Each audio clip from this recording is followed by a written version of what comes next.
Bitcoin has fallen 17% from the top, going from $49,200 all the way down to $40,800, which has gotten a lot of people wondering what is happening with Bitcoin, because before every halving we see a major pullback happen in Bitcoin price. And in today's video we will go through every halving that has happened and every bull market that has happened, and we will see how much pullback do we see, and using that data we will find out where could be the Bitcoin reversal happening after the drawdown happens. So sit back and relax. This is going to be a data packed video. Make sure to watch it completely. Might give you a very good blueprint on how to take your positions.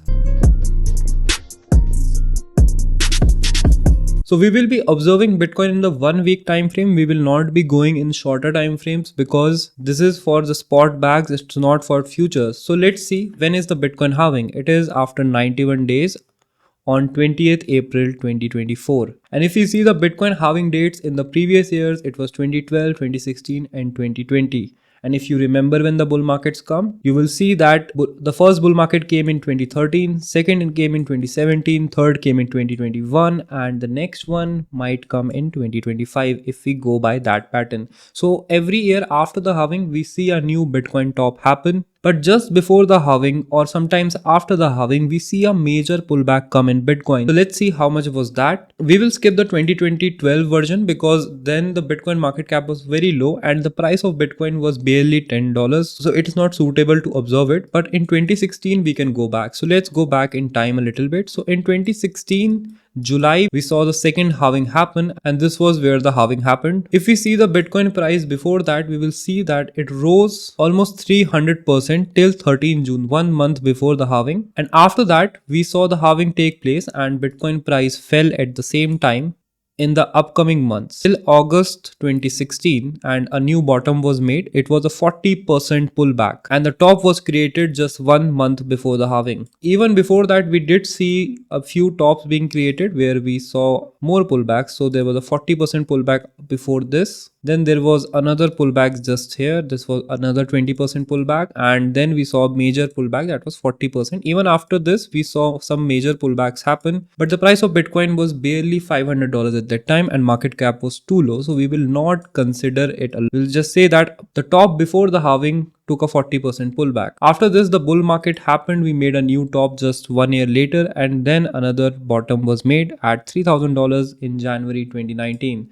Then came the next halving in May 2020. So what happened there? So this was the May 2020 crash, and we can see that this is the area where the halving happened. But the problem with this data is that we saw in March that the price of Bitcoin crashed 62% in just 1 month due to the COVID crash. So this pollutes our data a little bit, but we can see how much the market pulled back from here till here. This is roughly 50%. If we consider even this, we will see that there was a 50% pullback. So last time it was multiple 40% pullbacks. This time there was a big 50% pullback in excluding this. And after the halving also, we saw some pullbacks happen here. Then one was here. Then we saw one happen here. So even after the halving, we are seeing major pullbacks happen. Even if we just observe this one, this was 31%, and this one happened after we went up roughly 300%, and the 2016 one happened after we went up 230%. And if we go back to the current market, we will see that Bitcoin is up roughly 217%, and the pullback has already started and it's at